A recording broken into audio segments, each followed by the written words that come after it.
Alexander Berkman writes an essay called Invisible Revolution, where he says that all revolutions, when they begin, are never seen by the outside society.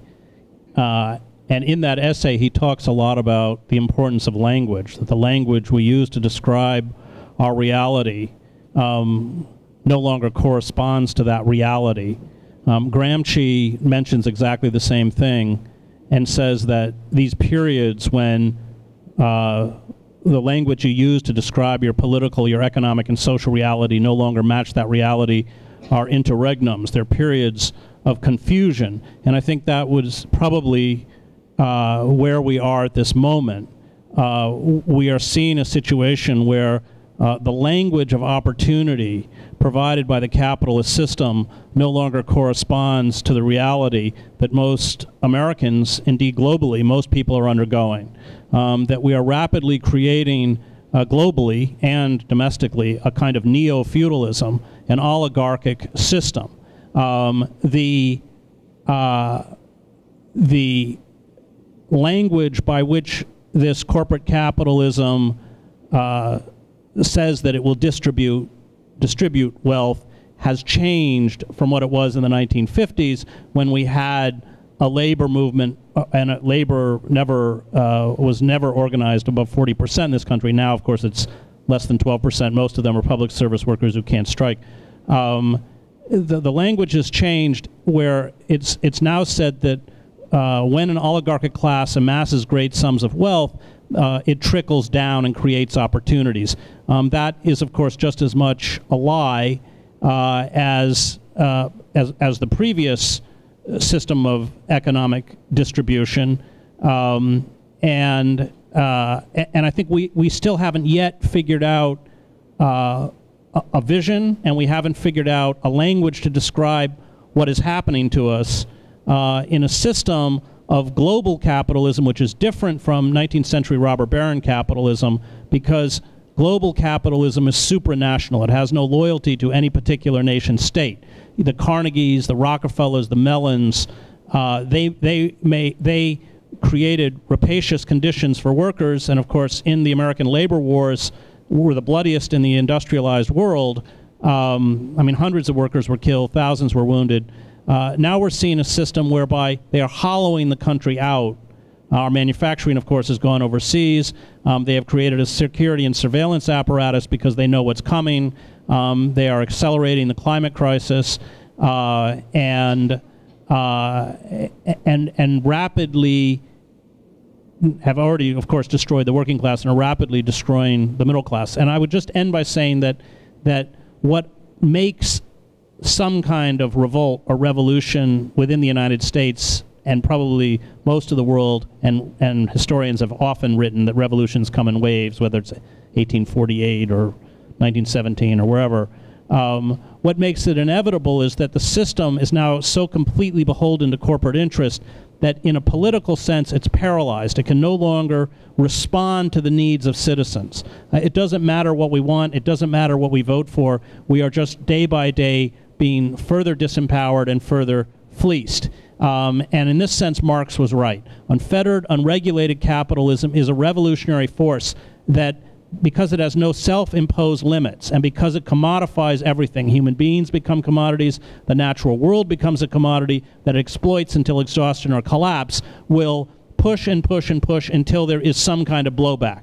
What it looks like, I don't know. That it's coming, I do know. And I would just close by saying that because our radical movements were destroyed after World War I in what Dwight McDonald calls the psychosis of permanent war, it first, of course, in the name of anti-communism, now the iconography and language has changed in the name of the war on terror, we are seeing a situation where the right-wing proto-fascist movements that celebrate the gun culture, that demonize the marginalized, that's the Tea Party, that's the lunatic fringe of the Republican Party, that's the Christian right, are empowered, while those of us who care about an egalitarian populist movement have never been weaker in American history. And I think we can't discount the fact that oftentimes when there is a revolt, that revolt can be expressed through the most retrograde elements of American capitalism, which unfortunately at this moment in American history are virulent and strong,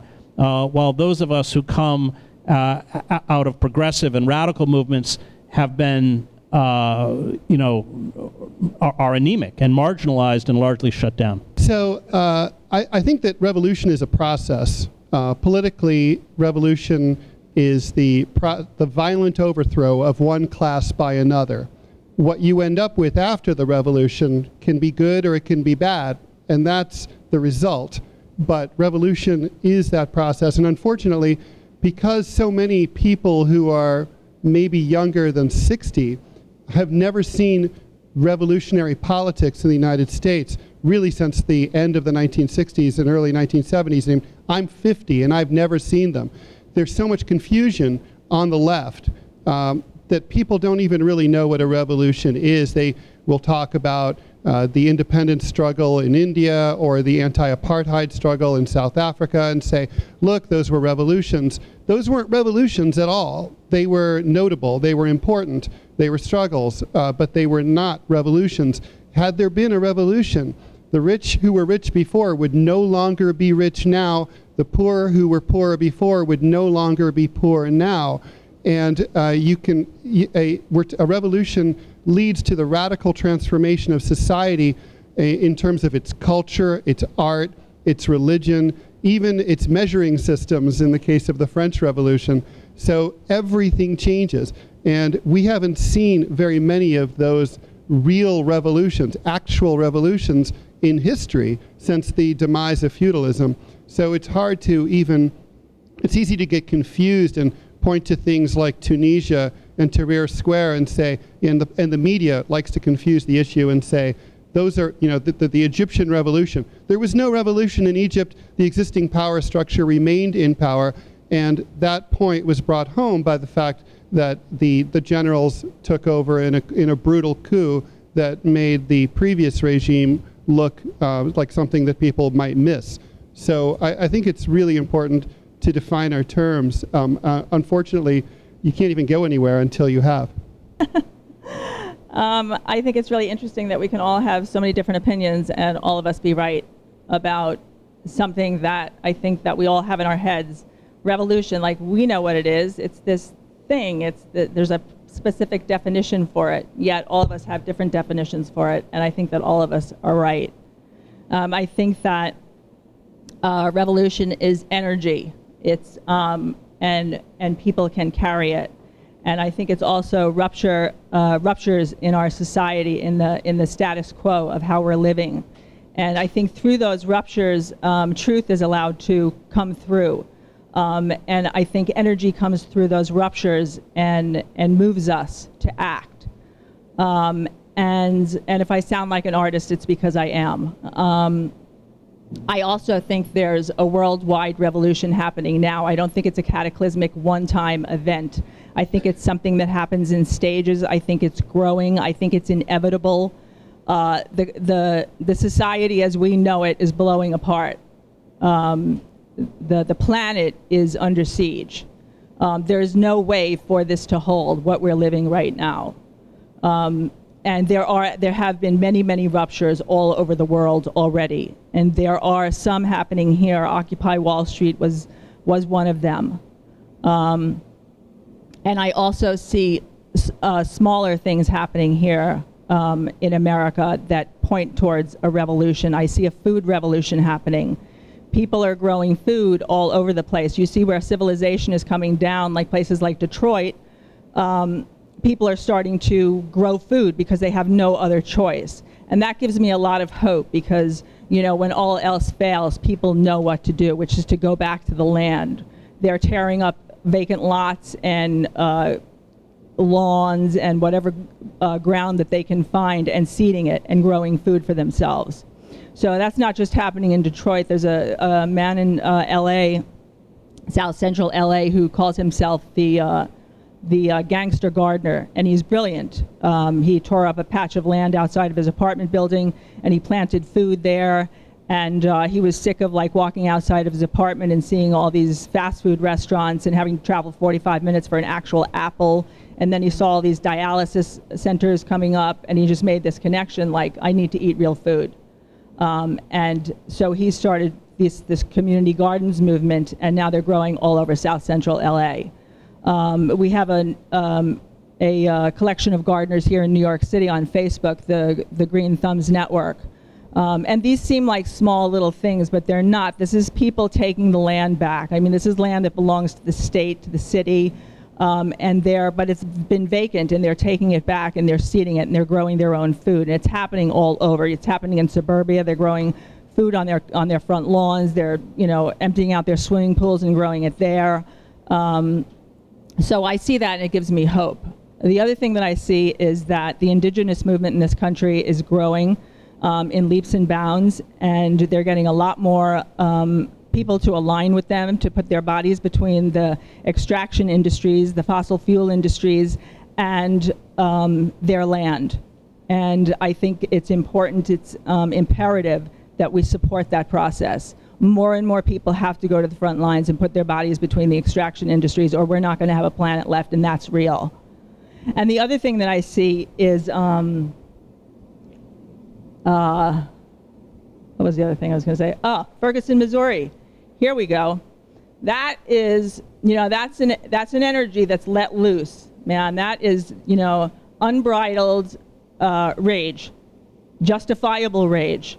And without an avenue to govern that kind of rage, we're going to have massive chaos. And that's just a small little breakout. That stuff is going to be happening all over America. We have food shortages, we have water shortages all over the world that haven't hit us yet, and it's hard to imagine in our comfort zone that we live in today that this is going to happen to us, but it is coming, and we had better prepare for it.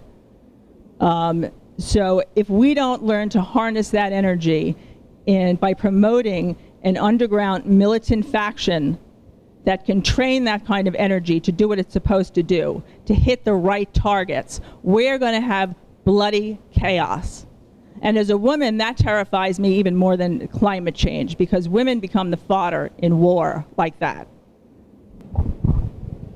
Thank you all for coming. As all the panelists said, I think this question, what is revolution? I mean, it's something that I think I know many of you, and you know, we have these conversations over cups of coffee and walking down the street or at all the different rallies and protests. And I think it is true, kind of what was said, that it is something that is a word that has been taken away from us, and that many of us, I include myself, don't really even know what it means. And I don't know that there is like a specific meaning to revolution. I think Chevy has a meaning for revolution. The green energy movement has a meaning for revolution. The Che Guevaras have another meaning for revolution. And I think the indigenous are continuing their 500 years of revolution here in the U.S. and abroad. And for me, you know, as somebody who identifies as an American, as the top 1% probably globally, I think of this one quote that I always read that stays with me is,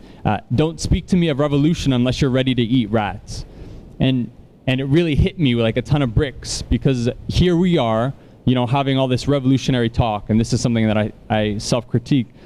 And you know, as somebody who comes from a global sense of privilege, the privilege that I have when I go to places abroad, you know, I go to these very poor, you know, campesino villages.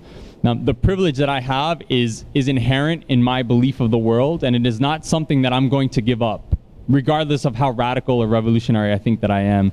And I think that what a revolution is for me is working towards creating systems that are going to take that privilege away, that are going to make me eat rats.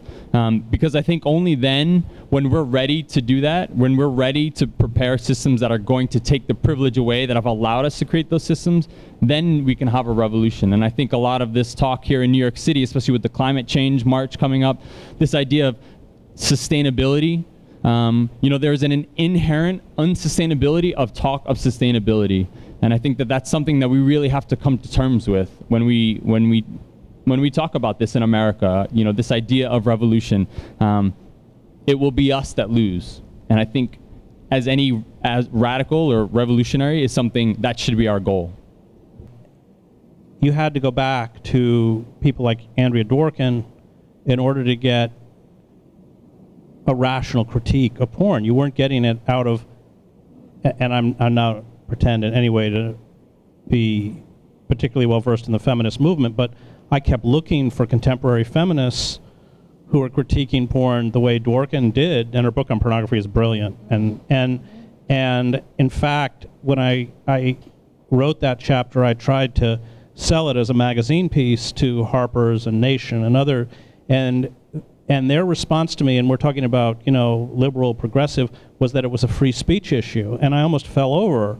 The idea that a woman who is abused in a sweatshop, deserves dignity and rights, but somehow a woman who is, and let's not forget that people, and I interviewed the women who work in the industry, are physically abused. I mean, they're all taking handfuls of painkillers, they're black and blue, but somehow women who are exploited and physically abused in the sex industry, it just was mind-boggling. So I was just on the fringe of it, but I caught what you alluded to was that this redefinition of feminism to essentially denude it of any radical critique.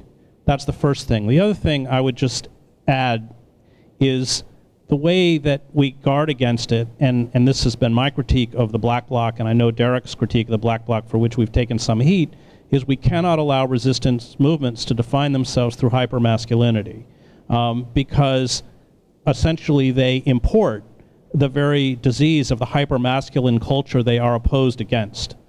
And that really was at the core of my critique of the Black Bloc, as I know it is at the core of Derek Jensen's critique of the Black Bloc, that these are hyper-masculine movements. And having spent 20 years of my life as a war correspondent, violence itself to hyper-masculine movements is eroticized, power is eroticized, and it's no accident that in every war that I ever covered, there is an explosion of the porn industry and sex trafficking, because what war does is it turns other human beings into objects, which is exactly what sex exploitation does to women. It turns them into objects.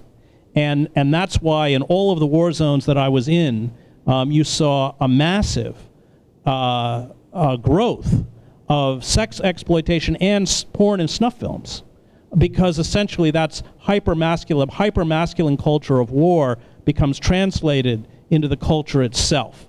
So my caveat, and I think one of the reasons I've been so harsh with the Black Bloc, is because I fear that hyper-masculinity, which we cannot allow to infect movements of resistance. Otherwise, we become no different than the white male hyper-masculine power structure that we are trying to dismantle. Should be women need to be more recognized. Women need to be in positions of leadership, because often you don't hear about the women a lot. You often hear about the men, you often hear about Che, you often hear about other male revolutionaries. So women need to be more in positions of be empowered, be more in positions in leadership, and you can learn from other cultures, like in indigenous cultures, women held very high positions in ceremonies and in their communities. You can see, for example, Comandante Ramona from the Zapatistas. She held a very high rank, which is Comandante, which is even more than Marcos, which is Subcomandante. So she together with other women helped write the Women's Revolutionary Law, which protects women from being raped, being forced into marriage, have rights, because we as women also have rights, and many indigenous women didn't know. The problem of patriarchy in most of South America and indigenous cultures was brought in by European thought. So we can learn from our ancestors, from our roots. We need to recognize those. So that's what I have to say. Thank you. Give you a few examples about what I saw with the Zapatistas, because they have been really, really actively trying to fight against this whole idea of patriarchy and really, I mean, try to change a cultural bias that has been so deeply thought that we are no longer able to see how wrong and how twisted it is. So even just the merely fact of wondering what is the role of women in revolutions, we should be asking what's a revolution without women. And the Zapatistas basically, I mean, they had to realize, and this was a very hard process, that the tradition, some of the traditions that they have had for over 500 years were completely wrong. Because they were traditions that were basically maintaining the widespread patriarchy. So for instance, the division of labor in their communities was very, very well fixed. So women were meant to stay in home, taking care of the children and cooking, and men were the ones that were working in the fields. And so they have been, I mean, they realized that they were repeating some of the patterns that they were criticizing for the rest of the society. So they decided to work to try to change those behaviors. And that was a really, really difficult thing to do, because as I was telling you, I mean, these are cognitive and cultural biases that are so deeply built on our society configuration that we no longer see them. We don't see what's wrong with the little things that we are doing, and it's not just like, oh, I realize this is wrong, I'm gonna change it. It doesn't work like that. You really have to think about ways of improving the participation of women. So I mean, for example, for the Zapatistas, a big challenge was the language, because typically the men were used to be the ones that were sent to the school while the women were staying in their house. So the men were the ones that used to learn Spanish while the women usually don't. So what they decided to do is just say, okay, we don't care about whether you know or not Spanish. If you're willing to participate, we're gonna teach you. And that has worked very well. At the end, they have ended up with a lot of community management that now have 50% men and 50% women. And women itself, like, is not that, they have really fight for that position from the very beginning. So I mean, I think this is just basically realizing that social movements, more often than not, reflect the society they are embedded into. And if we want to change that society, we really have to ask ourselves whether we're doing something that's right or whether we're just repeating the patterns that have been wrong. I just want to say just a few quick words. I think that we need to take stake and remember that we're living in a general era where on the ideological level, we've taken several steps back. As dominated classes, the ideology of the ruling classes have really been impressed on us. And one of the areas where we've gone back, even within the struggle, people involved in the struggle, is the area of women's rights. I can remember it used to be standard practice whenever you had large events or even smaller events where there would be childcare afforded. Now, it's even bad to think as childcare as a responsibility of women, because that's sexist too. So not only do we need to be men in progressive movements should be put through re-education, because we need to break down, we need to learn, we need to go back, and it has to be a constant process. And I think that speaks exactly to some of the challenges that the Zapatistas actually built into their practices, and I'm really, it's mind-blowing. But I think that you also need to put forth some new paradigms. Just like childcare is not a woman's responsibility. That's bad. So even when we do childcare, it's not just for women's rights, it should be just as part of social equality in general. In the same regard, there needs to be, what do they call it, affirmative action. We need to have affirmative action because all oppressed people, all people who've been subjected to discrimination face additional hurdles. And unless you break down, you have affirmative action to break down these hurdles, you have a process that keeps replicating itself where privilege builds upon privilege. So we need to have affirmative action. And we need to recognize that women need to have their own autonomous groupings, meaning that groupings of women, by women, to discuss women's issues, and where as that role that mostly has come to pass in our world because of the dominance of Occidental culture, and some Oriental cultures also, women need to organize autonomously to break that down and to have their own platforms, their own vehicles where they can express their own point of views, not necessarily against men, but from the autonomy and of a woman's perspective.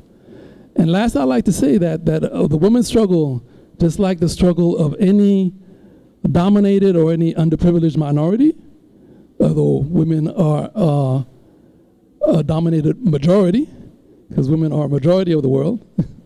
Well, I'll just say that struggle needs to be viewed in the context of the revolutionary struggle of dominated classes to throw out and overthrow the systems of exploitation and domination that have benefited by this setting these sexual roles, sexual division of labor, and putting down and women as categories that can be more readily exploited. Thank you. First of all, women have been involved in revolutionary movements throughout history. They are there, and they are plentiful. You have, let's see, Assata Shakur and Elaine Brown in running the Black Panther movement.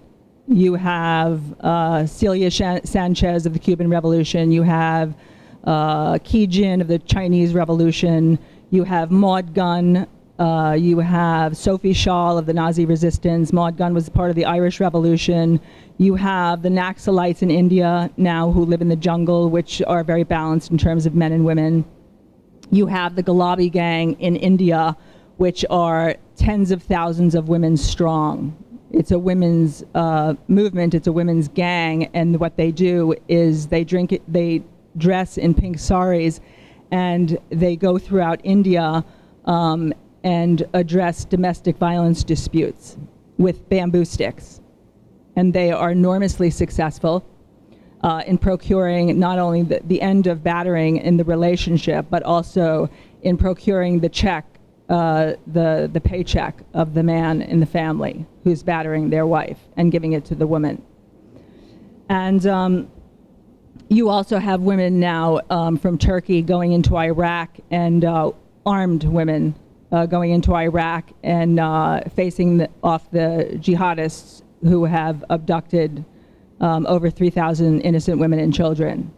So they are there, and they are plentiful, and they are strong, strong warriors.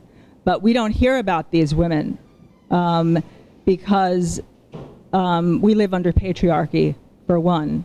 And if women got wind of this and really acknowledged, were able to hear about our history, you know, other women fighting before us and what they accomplished, wow, would we be a force to contend with, or what? I think that, you know, I talk to young women today about feminism from my generation. I mean, I'm 55. This only happened like 40 years ago, 35, 40 years ago. You know, that feminism, radical feminism, was a force in the society. They were out there in droves. They were naming names. They were relentless. They were rabid dogs on a mission. you know, and they got things done. They got laws changed. That's how it's done. You know, today women don't want to upset the status quo. You know, they don't want to be seen as those kinds of women. You know, they're afraid. You know, that's the other thing. Women are under siege. We're under siege. I mean, the porn industry makes more money than Hollywood. I mean, just think about that for a minute, okay? Then you have, you know, sex trafficking and prostitution. You know, you have domestic violence. 1 in 2 women are going to be battered in her life by somebody who claims to love her. And you have 1 in 3 women are going to be raped. What? You know, what? Nobody talks about those statistics out loud. You know anybody who's talking about those statistics out loud? That's really, really, really, really happening to us. I mean, that's a horror story. You know, we have to get up and face that every single day. So, and what's happening out there in the culture is going to be happening inside our activist movements, unless we address it there before it happens there.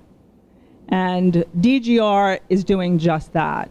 What we do is we have a code of conduct, we have a set of principles, we have a strategy, we have an analysis, we're radical feminists to the core, and men that are coming into this organization have to be knowledgeable about radical feminism, our theory, our analysis, how we've arrived here, what's happening to women in the society. They have to be willing to check their privilege, to look at their sexist attitudes before they even get in the door, because we have an interview procedure that people have to go through.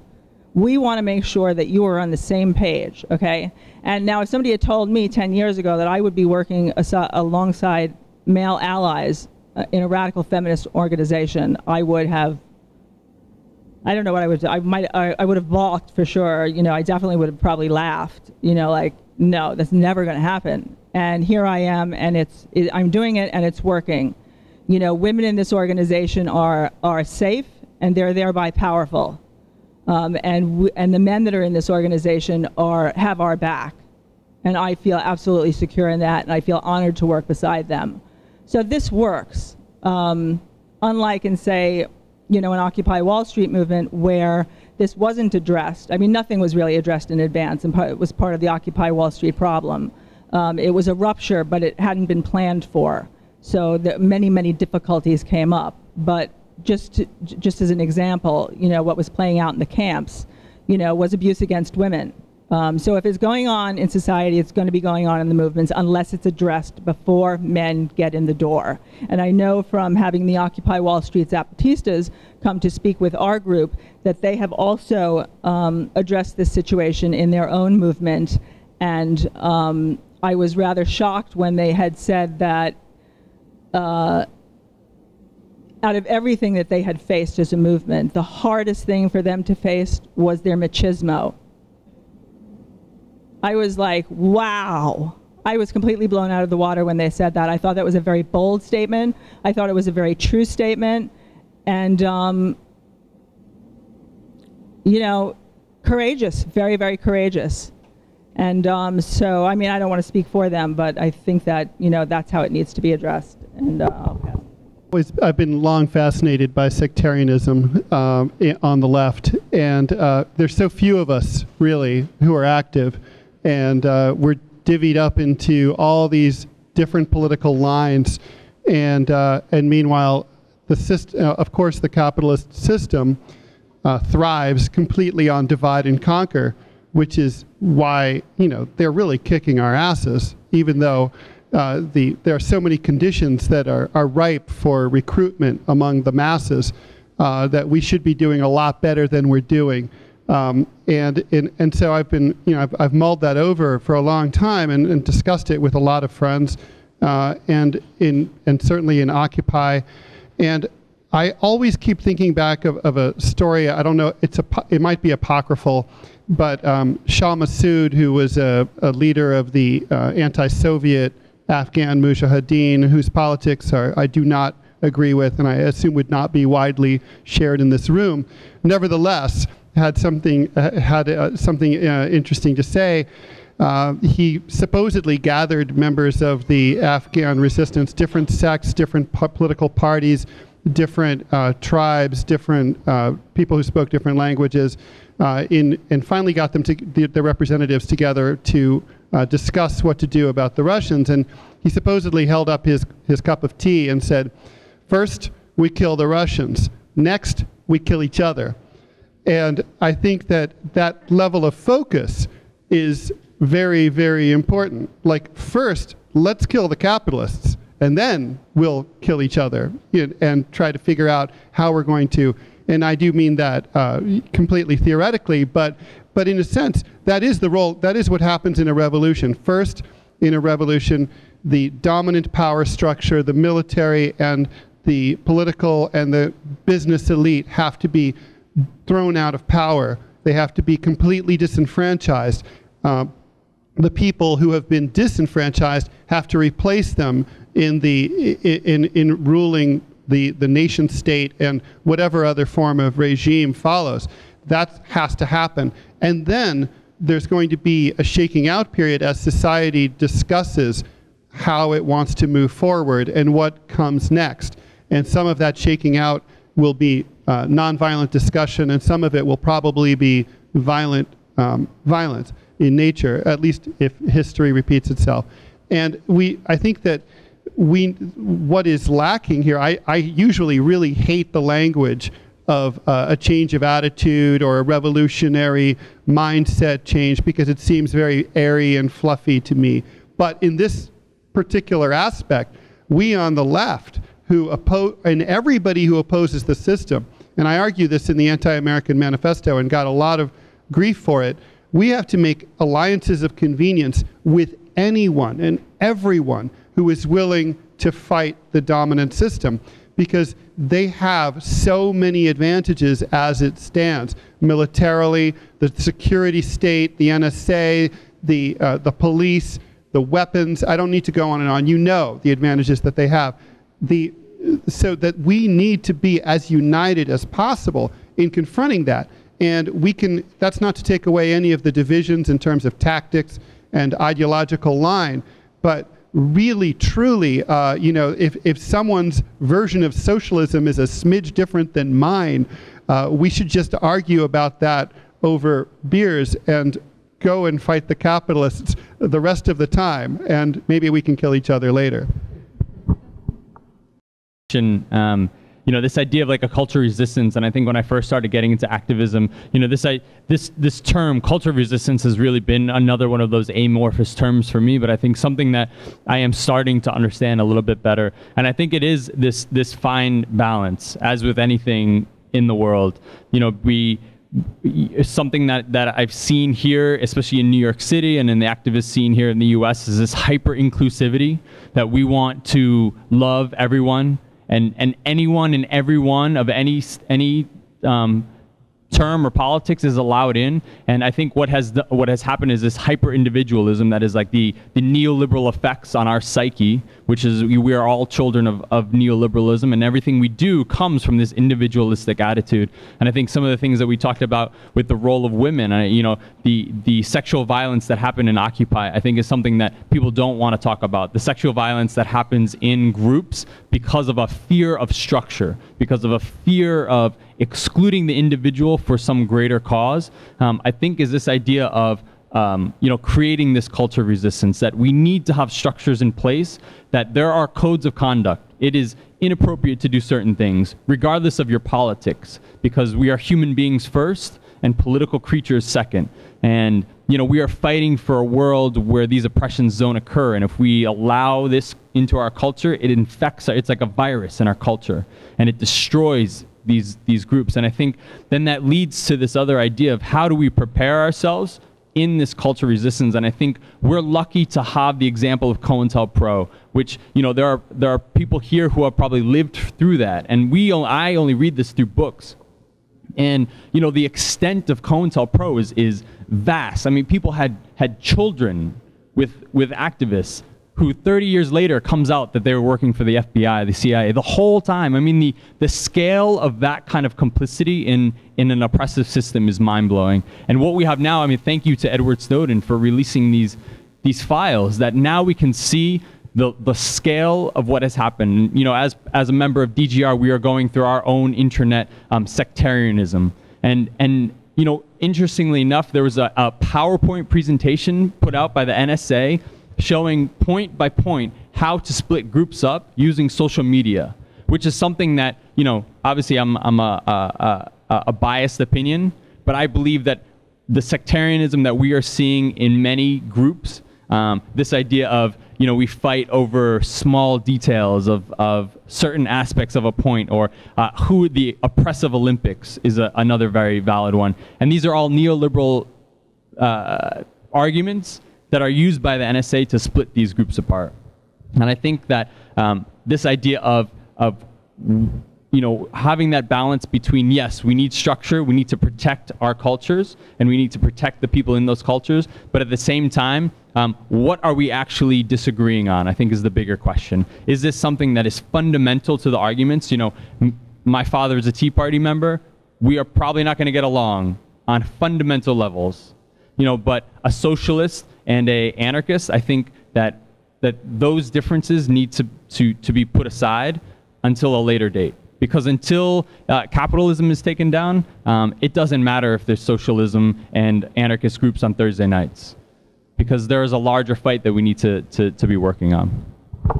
Part of the destruction of indigenous culture by capitalism was a conscious destruction of a competing ethic. Capitalism can only define itself by what it's against, because what it is repugnant. It's about greed, profit, hoarding, exploitation, the commodification of the earth, of human beings. And indigenous societies have an ethic that is traditionally diametrically opposed to capitalism. Those who hoard and keep for themselves within an indigenous society are distrusted, if not despised. Everything is communal. Within an indigenous culture, you recognize the capacity for the sacred. Things have an intrinsic value beyond their monetary value. All of this is antithetical to capitalism, and as Marx correctly pointed out, capitalism didn't just bring with it a form of economic exploitation, but a peculiar ideology that becomes inculcated in the dominant culture.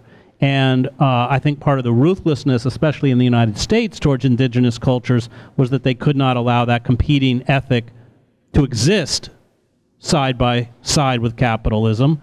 And so they killed it, and they put indigenous peoples in concentration camps, and that's what they were called, prisoners of war camps, before they became tribal agencies and everything else, and made them, and removed their capacity for self-sustenance and self-maintenance to make them dependent on the capitalist culture which exists to this day. So I think it's important that if we're going to survive as a planet, I mean, the indigenous movements around the globe have taken the lead on this, I think not accidentally, because they have retained a residue of that way of looking and relating to the world that we must go back and recapture if we're going to survive as a species. Right quick, I want to say that in terms of culture of resistance, one of the things we need to focus on is the culture of individualism that has been fostered by the commodification of culture that's so prevalent today in society, and that in progressive circles, in militant circles, in revolutionary circles, in circles of struggle, we need to focus on building anti-individualism and promoting anti-individualism in the form of collectivist approaches. We need to collectivize our resources. We need to collectivize the way that we spread the word. We need to be able to take away the face behind the message and have the people listen to the message and not just be fixated on the face. And it's something that's really hard in America because we've also been brainwashed in believing that individualism is the essence of life, but individualism really is fruitful and most fruitful when it expresses itself in collectivism. And I think that's the approach that we need to build. One last thing I'd like to say is really one of the main reasons why I'm here tonight is because I think One Struggle, I represent One Struggle. One Struggle is a movement that is based on the concept of the intermediate level. And it's precisely trying to address the sectarianism that exists in the left today. And it's kind of like almost a social experiment. It started out in mostly in South Florida, in Miami and in Fort Lauderdale, but it's trying to spread its wings. And the idea of the intermediate level is that it represents a level where we don't need to agree necessarily about what we're going to do after the revolution happens, but we need to take strong stances in how to fight against capitalism and fight against imperialism, and we need to pull our resources together. So One Struggle has had some success in Florida in terms of organizing.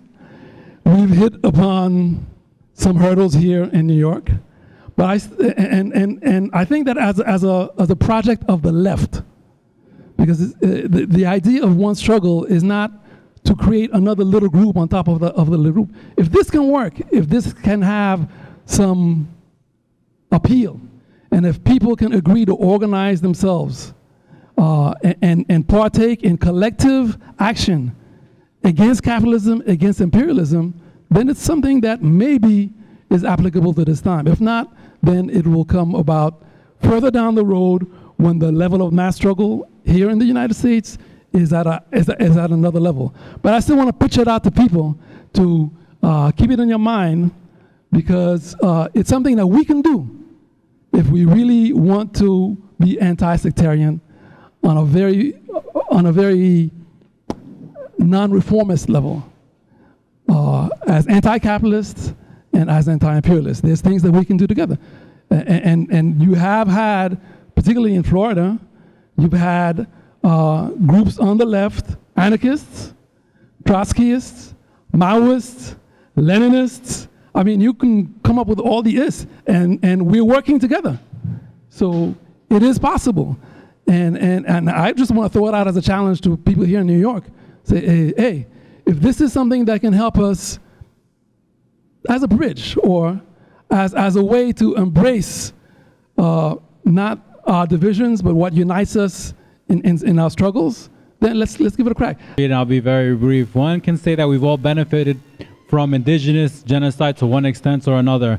I should commence first as well, because the concept of indigenous, we've all probably infer immediately indigenous like brown people or whatever, like part Latino people. But indigenous people, as we recognize and as the United Nations recognize, I know we don't love the United Nations here, I don't love the United Nations. Be that as it may, the definition is effective. The definition of indigenous recognizes people internationally. So it's not just people from the original Western Hemisphere. It's also like the Samis from Norway and the Celtic from Ireland. So to an extent, we can say we are all indigenous deep in our deep roots. We just have to reach that out and connect with that. Be that as it may, when we picture indigenous genocide, we limit ourselves to thinking of the domestic United States, the entire Western Hemisphere, or the entire planet. I already said this, that we're... one example of a way in which people have benefited from indigenous genocide have worked to broaden our solidarity and liberation struggles to the return. They have returned the high percentage of lands in New Zealand, which is awesome. They've returned to the people, the original people there. And there are many products and businesses which we should all divest and boycott. There are Spanish companies in Oaxaca. I've seen them up front. We believe like windmills are this great and beautiful thing that are benefiting our lives. It's planned to be the biggest windmill center in the world in Oaxaca. It's already being established. The reason is because Oaxaca has the biggest wind density in the world because of these two currents that are very strong. And these windmills, they're not benefiting the indigenous people there. They're sending the energy up to the United States and selling them there, you know, in battery form, basically to businesses like Walmart and Best Buy, and it's going on already. So we have to connect with our brothers and sisters. I have to emphasize this basically. We should see our people who probably seem Latino. We can't assume they're Latino. They are many times indigenous, and the Latino people themselves have to dig and reach for the indigenous. But we all have to reach for our indigenous because we all are a great humanity. And how can I say, we have to connect, and there's a great possibility to that. And I see with you said, like, people connecting with the land and making their own food. That's a beautiful thing. We have to, like, stop, how can I say, splitting ourselves up with these terminologies as well. I'm using indigenous, of course. It is a terminology, but I want to use it to, like, unify. And of course, indigenous people as well, we prefer our roots and our specific ancestors, specific tribes or whatnots. I'm Chibcha, Mixteca, and it's a beautiful thing also to connect our distinctions as well. But there's sometimes an issue, like when the hipster or whatnot. I live in Williamsburg my whole life. Of course, I'm accustomed to the change, but how can I say, we have to embrace each other. And for that, we have to humble ourselves and connect with one another. Recently, I'm going to say this one last point. Recently, there's a Cuban doctor who's recognized by Obama as well, and he's given awards or whatnot. He states that 80% of how can I say, illness and sickness is due to our location and our place in society. So he's set up a doctor, an attorney, and a social worker to go to homes and help people. Because the hospitals, some people don't have access. We can often blame where we are, to what has happened to us. So it's nice that people are coming out into the neighborhoods, but they shouldn't walk over the neighborhoods. We should connect. It's like we have to understand each other's cultures. That's a very important thing. We really have to reach out, humble ourselves, and perhaps let our people lead. And it's a beautiful thing. Like, give your fellow human a voice and opportunity. And thank you again for this opportunity. Tlasokamati Sijika. Most revolutions are not violent. Most revolutions happen when the foot soldiers of the elite will no longer employ force to protect the elite. That was true in '79 in Iran. That was true in Petrograd when they sent the Cossacks in to quell the bread riots. They refused. They fraternized with the crowd. The Tsar was rushed back on a train and had to abdicate in a railway carriage. That was true when I covered the fall of East Germany. 70,000 people were marching in Leipzig. Honecker, who had been the dictator for 19 years, sent down an elite paratroop division to fire on the crowd. They refused. Honecker lasted another week in power.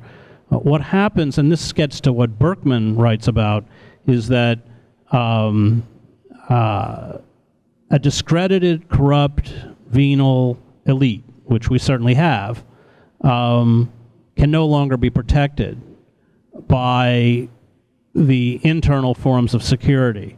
No revolution has ever succeeded that I know of in actually defeating an armed force, the military forces. Well, the Cuban Revolution, Castro never had much in terms of numbers in the Sierra Madre. You have to remember the Cuban Revolution was accompanied by massive strikes, protest movements, non-cooperation movements. If you can look again at the ANC, you saw a beginning with Spear of the Nation, but by the end it was non-cooperation that brought down the apartheid regime. So violence is part of revolutions. But what happens in order for a revolution to succeed is that the will to power on the part of the security agencies that protect the elite evaporates, and they are no longer willing. That is the final kind of denouement of a revolution itself, which was true even in the Russian Revolution. So I think it's a bit of a misnomer. Oftentimes groups that seize power, whether it was the Bolsheviks or even in Cuba, remember, they become the dominant classes, and so they write the historical narrative. But the real revolution which we don't understand in Russia, was an anarchist revolution. The Soviets were anarchist entities that Lenin and the Bolsheviks consciously dismantled and destroyed, and then subsequently the anarchist movement was decimated. I mean, people were executed by the Cheka. So, and for that reason, we don't even have. It's very difficult for us to have even an honest narrative of what took place in the revolution. But I would argue that most revolutions are at their core not actually violent. Normally happens is that the ruling powers, the political and military elites, at the final stage of any kind of radical transformation, politically or otherwise, they run for their lives, and pretty much the insurgents can walk into the corridors of power. But that doesn't happen by itself. That happens at the end of a long historical process that almost, well, I will say, historically has never not included violence as part of its narrative. Again, we're getting back to the fuzziness about what a revolution is. Don't mention the ANC. There was never a revolution in South Africa. And you can tell that because white people still have all the money there. The classes did not change. The class system remains intact. Gandhi did not, by the way, not that the Indian independence struggle was purely nonviolent anyway, far from it.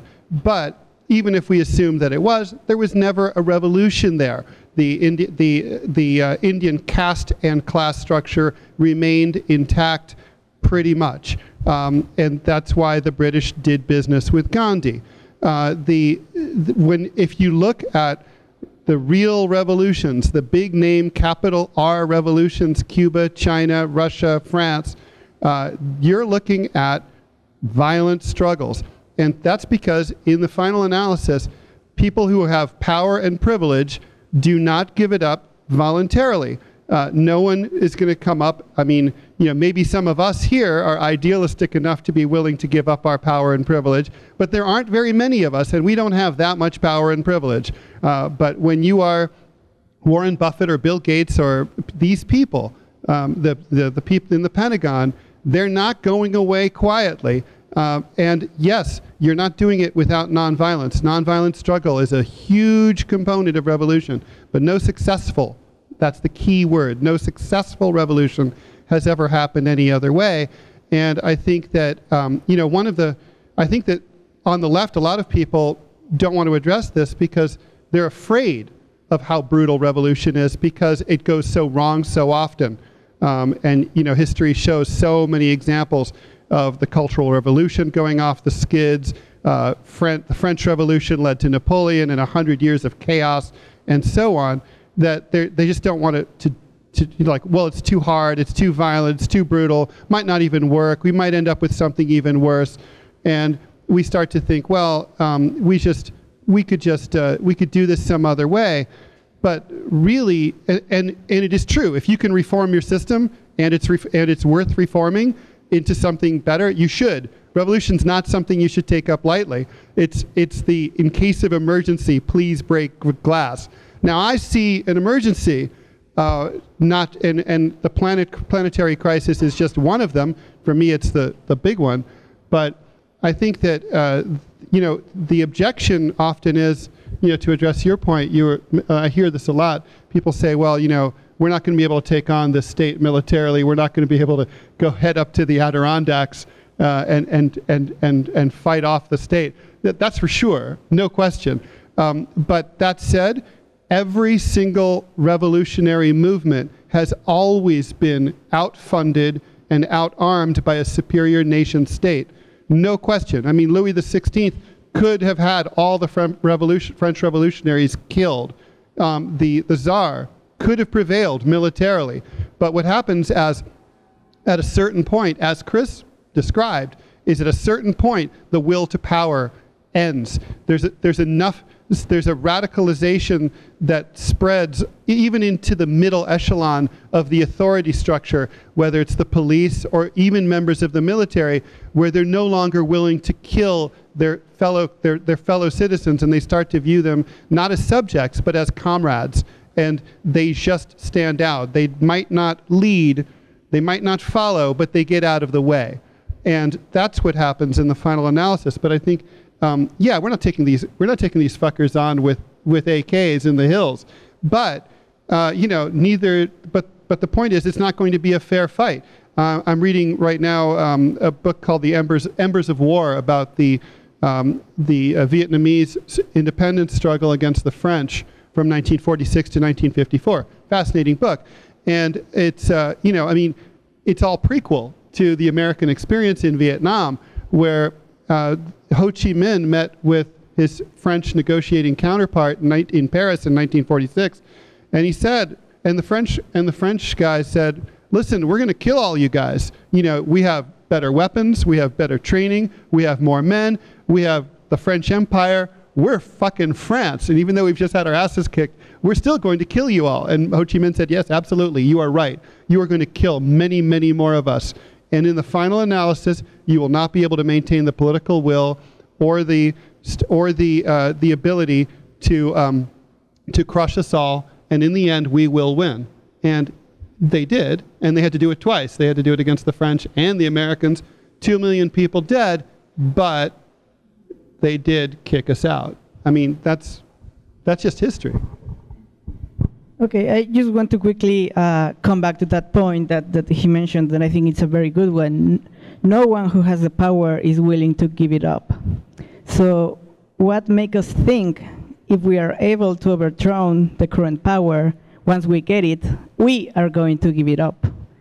So I think, and this should be at the core of the discussion, like what are we willing, what do we want at the end? We just want a change of powers. We just want to be just changing the ruling class to set another ruling class, because at the end, that's what's going to happen. I mean, most likely, yeah, things maybe get better for some part of the population, but at the end, we're gonna most likely end up with just a system that has a different people in the power, but that preserves itself. So I think we really, I mean, the Zapatistas make it clear, and I think we can learn a lot of the indigenous people, because as Chris mentioned, they have just a so different set of minds. They say we don't want the power, we just want to live in peace. That's it. I mean, they're not making a revolution to overthrow the Mexican power and now to be the rulers of the countries. They just want to live in peace, and I think that's basically what we all want. So we have to ask ourselves, do we want the power? Or more importantly, let's say we just make a revolution right now and we win. What are we going to do? And I think that if we are not ready to answer that question, we better don't start to unleash something that we don't even know where it's going to end. I think that there are some concepts that have been tossed around that have definitely blurred a whole lot of lines. Revolution is one of them. Exploitation is another one. And within different conceptual schemes. For example, I'll just take a brief example about exploitation. When you have a capitalist speak of exploitation, he'll say that, well, if I'm paying my worker a fair wage, he's not being exploited. But from the standpoint of the working class, where surplus social value is being extracted, the process of capitalist production itself is a process of exploitation. So I think that for workers, there's no such thing as a fair wage. There's no way the capitalists ever can pay us a fair wage. Fair wages don't exist in capitalism because we are all always being exploited. And it's the same thing about revolutions. So you have tons of historical events where you have regime overthrows. And they want to make us believe that regime overthrows equal revolution. And I think that from the standpoint of dominated classes, because capitalism took out feudalism centuries ago. So from the revolutions that need to be made, that are left to be made in this world, are the revolutions of the dominated classes against the dominant exploiting classes. So from that standpoint, it has nothing to do with regime change, but it has everything to do with the complete structural overflow, taking power, restructuring the economy, and developing an ideology that enables collectivism to really flourish. So I don't want to take too much time. I just want to just take maybe two, three things right quick. If you think of it in that framework, that you need to be able to organize the dominated classes to restructure society in order to eliminate exploitation, you can see that it's not an easy process. It's a process that takes a high level of organization. And we're going into a higher, we're trying to construct a higher social organization, a better way of living. So that takes work also. That takes a lot of collective input. So if we take a brief look at America today, we can see that there's some missing key ingredients right now in terms of bringing a revolution about. We don't have the revolutionary organizational capacity right now to bring that about. We don't have even a revolutionary conjuncture. So that being said, I think that some things change very quickly, and the events of Occupy, for example, were events that woke up a lot of people here in America, and we need to take stock in the amount of creativity and genuine collective spirit that flourished during Occupy, notwithstanding everything that other lessons that we can learn also.